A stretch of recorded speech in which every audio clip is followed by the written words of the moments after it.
Cartoon story.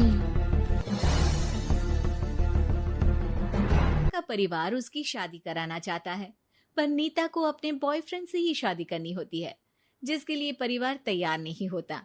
इन्हीं सब उलझनों के बीच नीता के पापा उसकी मर्जी के खिलाफ राघव और नीता की शादी करा देते हैं।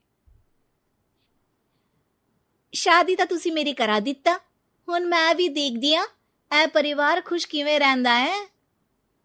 अपने गुस्से के चलते नीता शादी के अगले ही दिन से परिवार में सबको उल्टे जवाब देना, किसी की कोई बात ना सुनना और अपने मन मुताबिक रहना शुरू कर देती है, जिससे घर में सबको दिक्कत होती है, लेकिन नीता को कोई कुछ नहीं बोलता। एक दिन सास नीता के पास आती है। बहू की गल, तुसी किवें नाल या किसी गल से नाराज हो? तुहानू मेरी फिक्र करन दी कोई लोड़ नहीं, मैं ठीक हाँ। ऐसा बोल नीता वहां से चली जाती है, पर सास की बात उसके मन में रह जाती है। शादी के अगले दिन से ही मैं सब दे नाल किन्ना औखा बिहेव किता, फिर भी आप मेरे तो इन्ने प्यार नाल गल किवें कर सकदी आ। मानू नफरत करनी नहीं आउंदी, ऐस करके वो सोचती आ कि एक ना एक दिन तुम्हारा गुस्सा भी खत्म हो जाऊगा। यह कदे नहीं हो सकता। इससे पहले राघव कुछ बोलता, नीता का मोबाइल बजने लगता है, जिस पर राघव वहां से चला जाता है और नीता फोन पर बात करने लगती है। जिसके बाद अगले दिन से नीता की जैसे ही आत्मा बदल गई हो, वो बिना किसी के बोले घर के सारे काम कर देती है। उसकी ऐसी काया पलट देख राघव और उसकी माँ हैरान रह जाते हैं। बहू तबियत शबियत ता ठीक सी? तबियत छड्डो मां, मैनू लगदा इसदा दिमाग हिल गया। ए तुसी दोनों की गल करी जांदे हो? मैं ठीक आ ते मेरा दिमाग भी। बस आज रियलाइज हो गया कि मैं अपने गुस्से विच कितना प्यारा परिवार ठुकरा रही सी। नीता की बात सुनकर सब बहुत खुश होते हैं और अब नीता सास की सेवा से लेकर पति की हर बात मानने लगती है, जिसकी वजह से कुछ ही समय में घर की सारी भाग दौड़ उसके हाथों में आ जाती है। उसी के साथ सास और राघव भी हर काम के लिए नीता पर ही डिपेंड हो जाते हैं। नीता मेरा लैपटॉप किथे आ? बहू मेरी दवाइयां। अब नीता अच्छी पत्नी और सर्वगुण संपन्न बहू बन गई होती है और इसी तरह विश्वास जीतते हुए एक दिन तिजोरी की चाबियां भी उसके हाथ में आ जाती है। ऐ हुई ना गल, हुन आएगा जिंदगी विच स्वाद। तिजोरी की चाबियां हाथ में आती ही नीता एक रात सास और पति के सोते ही सारे गहने और कैश लेकर घर छोड़ अपने बॉयफ्रेंड के पास चली जाती है। रवि मैं आ गई, अब सानू कोई अलग नहीं कर सकता। ते वेख मैं सारी ज्वेलरी ते कैश भी साथ ले आई।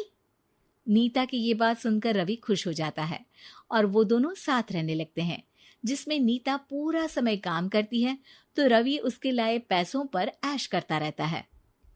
मैं तेरे तो प्यार कर दिया ता करके ससुराल छड़ाई, और एक तू आ जो पैसों दे आगे कुछ भी नहीं देखदा। ओ महारानी अपने काम तो काम रख, मेरे ते जुबान लड़ान दी जरूरत नहीं, वरना इस घर तो बाहर कर देना है। ऐ मेरा घरा तेरा ससुराल नहीं, जीवे मन किया रहली इथे रहन लाई, हाथ चला जुबान नहीं। रवि की बातें सुन नीता के सिर पर जैसे आसमान ही टूट जाता है। एक तेरे करके मैंने अपने मां पियो नाल उस भले चंगे ससुराल नु भी धोखा दिता ते तू छड्ड परे, मेरी ही गलती आ जे आखा उत्थे तेरे प्यार दा पर्दा डाल उस दिन फोन ते तेरी गल्ला विच आ गई। जे नहीं आउंदी ता आज खुशी नाल उथे ही बैठी होनी सी।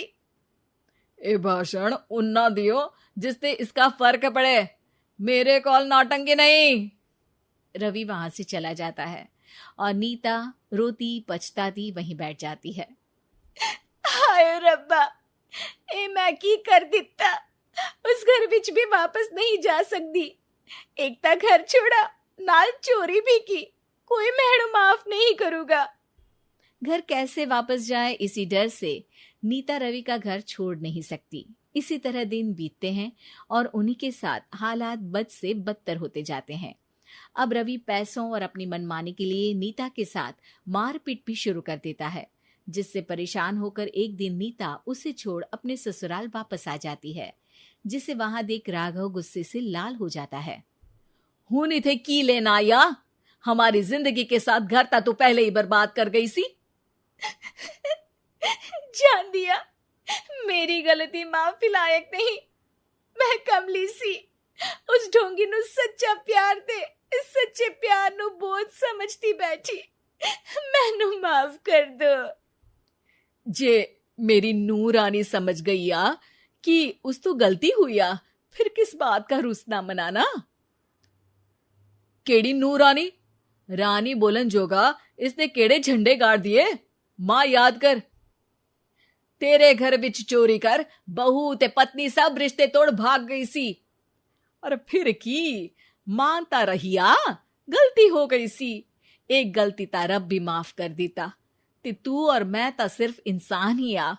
माफ कर दे, मैं बोल रही आ, ये दोबारा कदी कोई गलती नहीं करेगी। इसदा नहीं ता मेरा ही भरोसा कर ले। ठीक आ, जिवें तुहानू ठीक लगे, पर इसे बोल दे मेरे कोलो कोई उम्मीद ना रखे। तुसी जीवे कहोगे। अब सास हर रोज राघव को मनाने की कोई ना कोई नई तिकड़म बताकर नीता को उसके पास भेजती रहती है, जिससे कुछ समय बाद नीता का पछतावा और कोशिशें देखकर राघव भी उसे माफ कर देता है। Yeah.